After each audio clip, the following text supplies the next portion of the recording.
Sithi hayi izwe lona lemfebo. Hayibo, sanibonani. Hhayi-ke umnikazi walesi story is a TikToker, a big TikToker.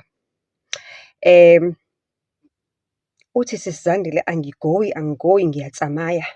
Ngifamba moyeni ngiyafulurha. Fulurha. Hello, sanibonani, dumelang, igama uZandi, isibongo umfeka umalwandle lo, lwandle kalwela lwezibhekane zona isihambela le kude phezulu.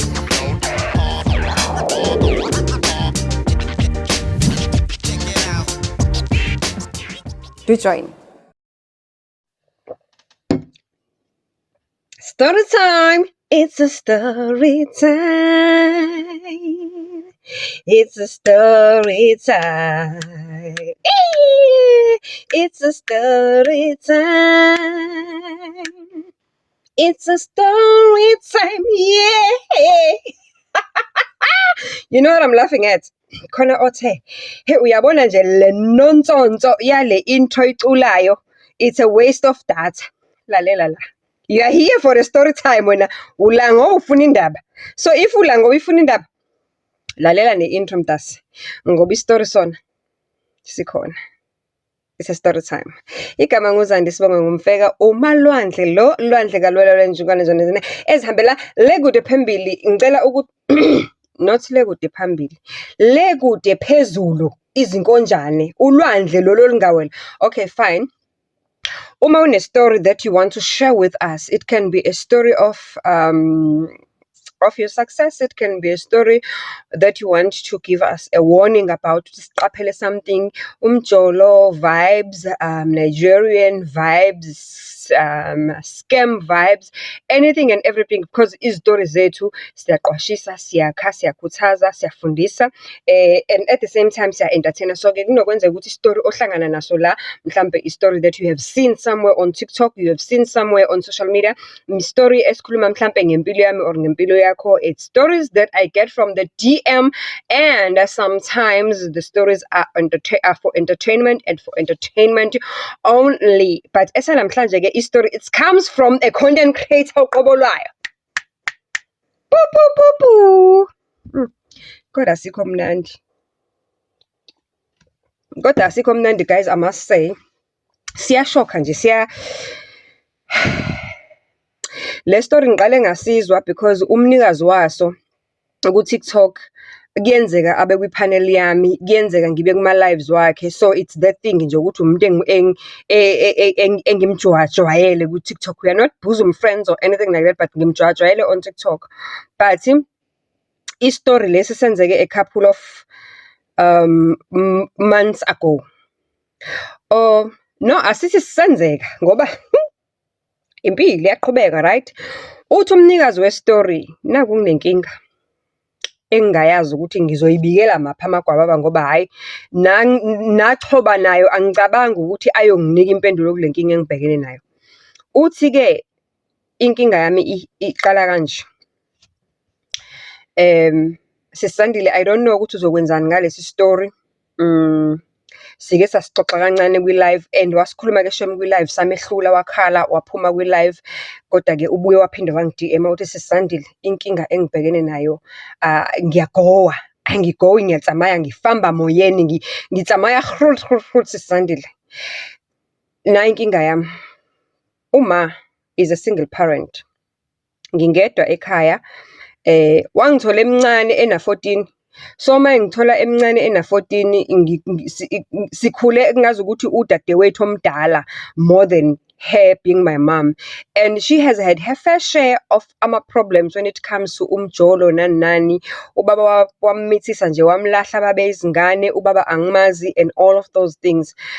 Fast forward to now, mina ngifunda e-university at this point. As you know guys, as you've always seen on my TikToks, ukuthi I post the university life, the campus life and all of those things. So ngise-university, and Uma has been single for the longest of time. Umuntu nje shem ongenayo inhlanhla ke ebantwini besilisa. as we all know ukuthi abantu besilisa bayagoyisana, and I think ukuthi into eyenza ku-edeke-ke lapho ukuthi she's very focused. So ever since she got me emncane waba nje very focused, wafunda wayinento efundayo. So financially she's doing well for herself. Unomuzi othi yena, unemoto ethi yena, unekhaya lakhe lithi yena. Nami ngiphila kamnandi, angishodi ngalutho as a university student. Ngiwabona ozakwethu abanye abama-students ukuthi bagoka kangakanani financially. Mina ngixakeki nje at all. So njengoba ngeke ngasho ukuthi umasi close to a point ukuthi engazi ukuthi umngani wami uma ngibuyile mina ngama-holidays ekhaya, siyahamba noma siye kwi-Groove, ngiyamdonsa ngithi akaphume endlini, fanele aphuma ayobona abantu, indaba yokuthi aloku ehleli uma wenza into eziwu-3 empilweni yakhe. Uma engafundi, is studying towards some qualification, is doing umsebenzi. Uma engenzi umsebenzi, is just busy on YouTube looking at the tutorials or something. She is that focused and that boring. And whenever I'm home for holidays, ngimdonsa nje ngithi, ma awuswenke ube muhle ugqoka isigcebhe ube njani uzimanqaze nje ube girl ube muhle siphume sami. And vele uthi ngendlela amuhle ngawo mase ngimthanga ngamuthi manqa nge-makeup, ngamuthi weave wabanjani vele unempahla ezinhle and ugirl umswenko wakhe uyawazi uyamfanele meka agqokile nje vele ukuthi thanga. Umina kahle sidalo ke ngifuze yena ke nami vele sibe izibabuli sibe into ezibabayo. Mase clubini soyi2 sivele sishelwe, even ngisho ema-restaurant abantu bavele bangishele phambi kwakhe becabanga ukuthi ngihamba nosisi wami and siyafana. Uthi-ke this other time, I dragged her into a Groove. Masifika kwi-Groove, there is this DJ. Hey, this DJ uyarocka man, shy R&B emnandi. Hayi bube mnandi busuku up until this DJ notices me. Angimazi na kangazi siyaqala ukubonana and this DJ winks at me yabo. Angicifela ilihlo, and then up until ku-end end up ngiwi-booth lo DJ. Exclusive. You know how DJ life works, mos. O DJ bayaba namalokhunjana nama-exclusive lapha, and yeah, akesiyeke ke le yasikho lapho. Kodwa u-DJ agcine invite on the booth, agcine VIP ka DJ. Abese yasho ukuthi hayibo ngihambi ngedwa, ngihamba nomuntu, ngihamba noma. Athi hayi no, invite her over. Eze-ke nomama ke bagroove kube mnandi ke baze bahambe ngesikhathi abahamba ngaso. So ke manje sekuyinto ejwayelekile ukuthi njalo mengabe khona ekhaya for a long weekend, for ama-holidays, bayahamba baya kule ndawo, and lo DJ lo engathi is a resident DJ kule club le.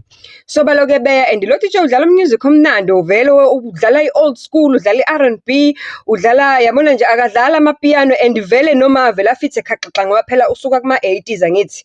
So into yakhe le avela afithe nje khaqaqa kule style salo DJ le. Bagcine bezwana ke into a sense ukuthi ke angithi mina no DJ wangicifela ilihlo, sagcina sishelana sa-exchange ama-numbers, mina no DJ ngagcina ngijola naye. So noma no DJ bagcine bezwana into a point ukuthi whenever ekhaya mhlambe there is somebody celebrating, it's either uMaya celebrating a birthday or it's me, uya invite lo DJ kufike kube uyena odlalayo, vele ngiyi-boyfriend mina yabo. I'm sorry, u-DJ uyi-boyfriend yami, and Uma is super okay with it. Okay, fine. Sihambe isikhathi kuloke kuyileyo nto, zihambe inyanga, zihambe izinsuku, up until a time where we organize a family getaway. So uma kuyi-family getaway, girl khona la eclubini engazokuthi sethole some kancanyanyana la. So naye usekane ya boyfriend inyana engazi ukuthi khona into abayizamayo, ayicaci kahle into abayizamayo, kodwa ke ngithi kuyena rather than ukuthi ube lonely kanje all the time wena uzolinda mina ukuthi uzuye kwi-Groove, at least guy naye useyintweni, so nizohamba naye nishaye indawo nikhiphane niyodla kube mnandi and all the stuff. At least you won't live le life le oyiphilayo njengamanje engicikaciki ukuthi wena nje wenza into eziwu-3 kuphela emsebenzi empilweni yakho, uyavuya hamba emsebenzini, uyabuya uyafunda, uyabuya uhlala phansi uvula i-laptop. Hayi, that's not life, man. You're still young, you know, you are still young, you are not even in your mid 40s, you are still like early 40s. Lo muntu ama 80s lesikhuluma ngayo, you've just approached your 40s yabo, so you're just somewhere there. So manje why uzoziphilisa isigogo wena nje impilo yakho nje yumbese nje sharp on one side? I know akuphile now, it's fine. Qhuba noma guy lo ubone ukuthi nithatha nibekanaphi. Uthi ayike baqhubuma nalo guy, mengabe ngiseva sithi uyangifonela ngixoxa ukuthi habe sizikhiphile siyodla kephi ungibonise indawo today, sahamba sayaphi. Uthi angibe happy ukuthi at least now she's living a balanced life, because I've always been worried at some point uday lo muntu wesifazane uzoba ne heart attack ye loneliness, uma ukuthi khona into ekuthiwa i heart attack ye loneliness. Okay, sihambe-ke isikhathi uthi at this one point ba-organize i-family getaway. So mabe invite mebe organize this family getaway, mina-ke not mina not uthi mebe organize i-family getaway uma wakhe asuggeste ukuthi mina ngize ne-boyfriend yami le o-DJ. Bese ngithi-ke ngoba mina uthi angize ne-boyfriend yami le o-DJ, kusho ukuthi nawe-ke iza nomuntu wakho-ke.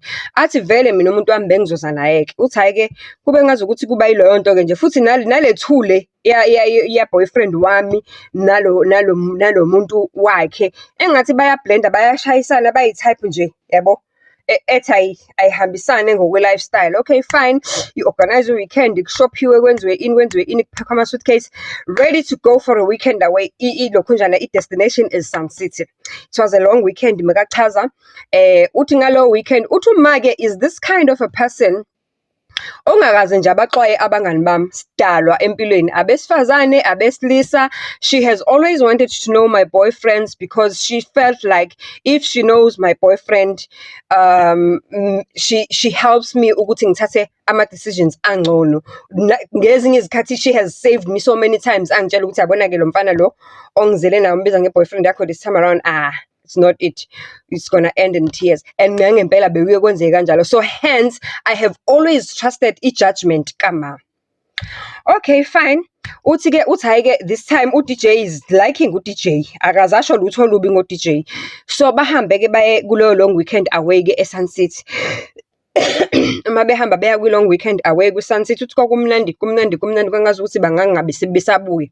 Kodwa uthi she noticed ukuthi uma wakhe was just extra flirtatious with uboyfriend wakhe lo o-DJ. Kodwa anganaki with into ethi vele sebajwayelene and it's been a couple of months since bazana and since I'm informed ukuthi hayi-ke ma u-DJ siyajola kanjani. So uthi angayinaki kodwa nje I notice ukuthi hayi lo muntu lo is more flirtatious towards umuntu wami than umuntu wakhe. Engathi umuntu wakhe unokumbhora but umuntu om-entertainer kangcono umuntu wami. Okay, fine. Uthi even ngisho nakuma-activities asiwenza lapha ntontontoni, uma-water bani into ezenziwa ko-Sun City, uthi engazi ukuthi uthanda ba-excited kakhulu mangabe ezenza nalo or lo mangabe uthi nje kodwa imhlale kabana lento, kodwa ukuthi hayi angayinaki ukuthi hayi idlule leyo long weekend ngiphindele esikoleni. Uthi kuthe ngelinye ilanga I receive i-call esesikoleni, I receive i-call from umamakhe athi amuzwe ukuthi uyagula, angasho nanokusho ukuthi uyagula, uthi amuzwe ukuthi umamakhe akaphilanga mos. Uthi hayi uma wami-ke is my best friend, makuthiwa uma uyagula angishiya yonke into eyenzakalayo phansi nje ngihamba. Uthi hayi ngavele ngashiya yonke into, ngabhukha ibhasi ngahamba ngaya kuma. Mangifika nangempela uMogel uyagula, it's been a while egula, uyedwa endlini. U-anti osizayo ufika 3 times a week and mangimbuza u-anti osizayo uthi hayi it's been almost a week uma wakhe bambekile kanje. Kuba ngazi ukuthi uba ngcono ngesinye isikhathi lento engathi umkhuhlane, ngathi yi-pneumonia, kodwa nje unomkhuhlane nje o-heavy, yabona le mkhuhlane eseyikhona after COVID esiphathayo.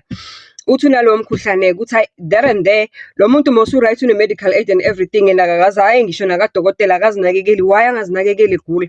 Uthi hayi ngivele ngingapholisi maseko, mina ngivele ngibize i-ambulance ize ifike imthatha uma. Uthi and u-week uphethe umkhuhlane lo omubi u-week akadli, uphuza into eziphuza kuphela, akadli, uyavomitha, une-fever, uyashisa uyabanda.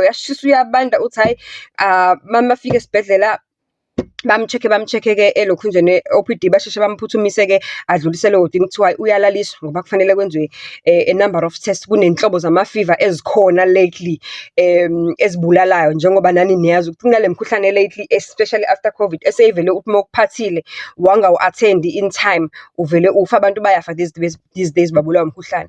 Uthi hayi bamlalise-ke that first night, the second night bamenza ama-test, bamfake, kusho ukuthi the first night bamfaka ama-drip okubuyisa amandla nayo yonke leyo nto. The second night-ke manje sebemenza ama-test nani ngoba angithi mekafika the first night ebe-weak engadli and everything, and bafika vele esibhedlela seku-late, seku-after hours. So the following day abone udokotela order ama-test mthina mthini enze all the kind of tests. The following day kusho seku-day 3 sekubuye ama-test wakhe.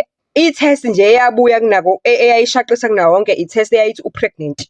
My mom is pregnant. Hawu na umuntu okuma-40s is pregnant kanjani manje? hey udokotela athi congratulations, it's a miracle baby, it's very few women, it does happen, but very few women who gets pregnant in their 40s. Okay ke hayi kube indaba encane ukuthi hayi ke that very same day usenamandla useka right na useyakhona nokudla, udokotela vele am-discharge ntambama. Uthi hayi sigoduke ke sekhaya ke sengiyamtotosa ke ngiyamnakekela ke nayo yonke leya nto leyana ke na siyaxoxa ke manje uthi ngicela uhlala phansi sixoxe. Athi omunye ayibo ususindile nje wavele wa-serious kangaka manje yini inkinga? Uthi hayi ngicela uhlale phansi sixoxe, ngicela ubuza ukuthi how do you feel about this pregnancy? Uthatha omunye, ayibo mina I'm gonna have a sibling, finally I'm gonna be called a sissy, I've been wanting to be called a sissy for a very long time babes, so nje ngizoba nosisi or ngizoba nobhuti omncane.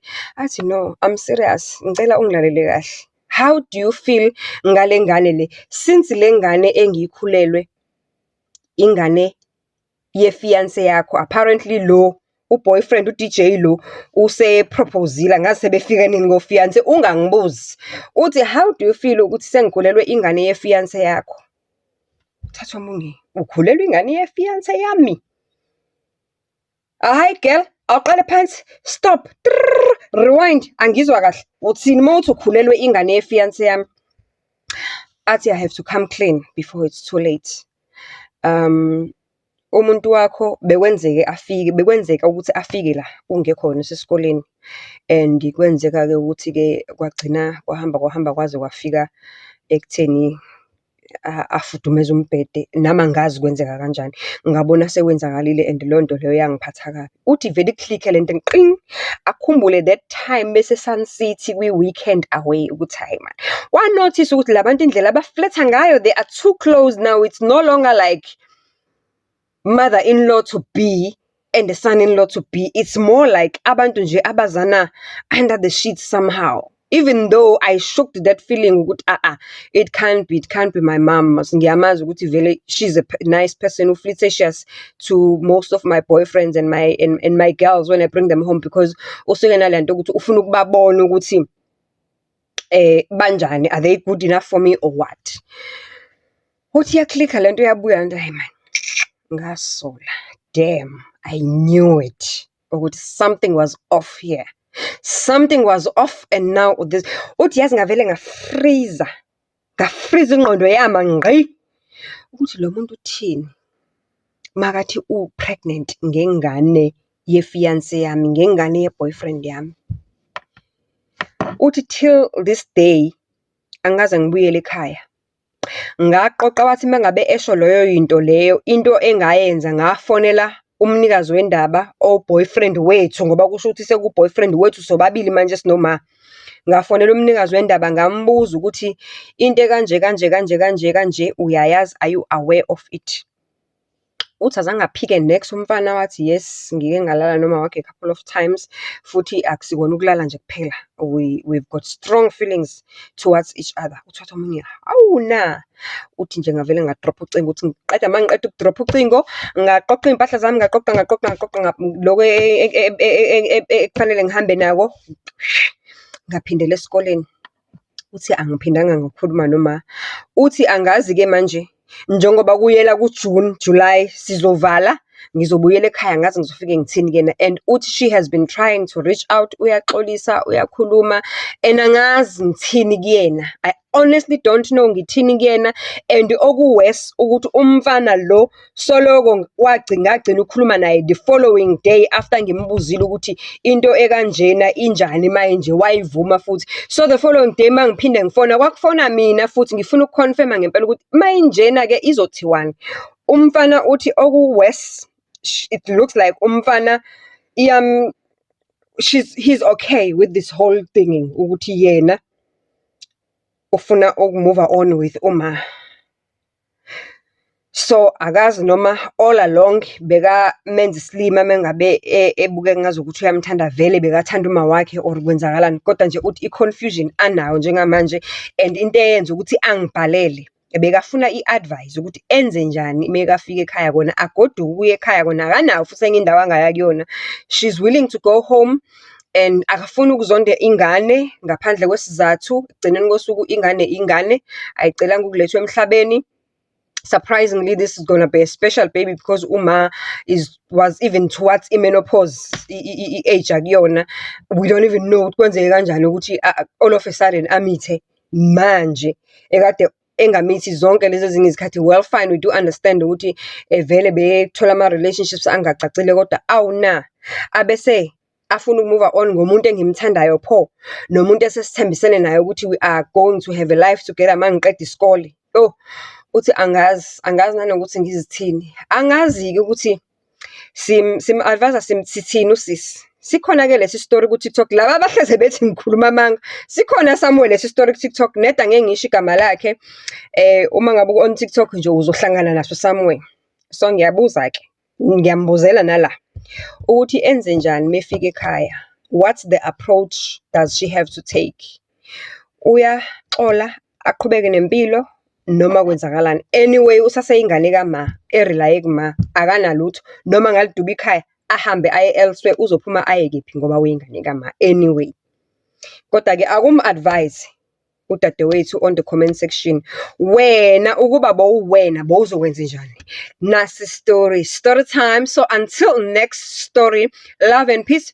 Please continue DM me izitori zenu. Lalelani, yazini noma ngifa ngifica usuku lokufa magugu alelis. Lalelani, uma ngabe wenzeka ibhokisi sebethi bayalivala abafuna ukuliqukula bayolifaka emgodini, la sengisho lami bemane bethi bayalivala abaliqukula abafuna ukuyolifaka emgodini, phela ngiyongena endlini yami yokugcina. Maningavaleki nivele nize nisho nithi hayi siyazi ukuthi Nkosi yami kunestory esisase kwi-DM bekusafanele siphume, yingakho kungavumi ukuthi ahambe. Sicela nimyeke athi ukuphila kancane nje noma 48 days khane ezoziqeda zonke lezi zitori zikuma-DM. Kodwa yazini, don't forget to send your story.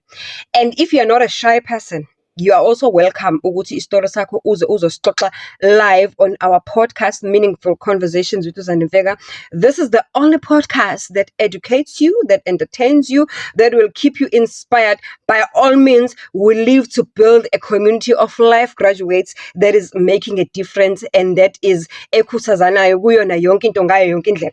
So DM me your story or just find my number somewhere in this podcast, somewhere in this YouTube streets. Ikhona inamba yami, uvela ungithi nje phahla nge-voice note or ungithi phahla nge-voice note on YouTube or on TikTok, ungidm usho ukuthi sisandile, usho ukuthi ukephi nendawo and usho ukuthi ufuna, it's either ufuna ukuza live or uvela ungixoxela istory sakho ngizokuxoxela sona la on our story time segment. Remember, the stories are meant to grow you, to khuthaza you, to inspire you, to make a difference.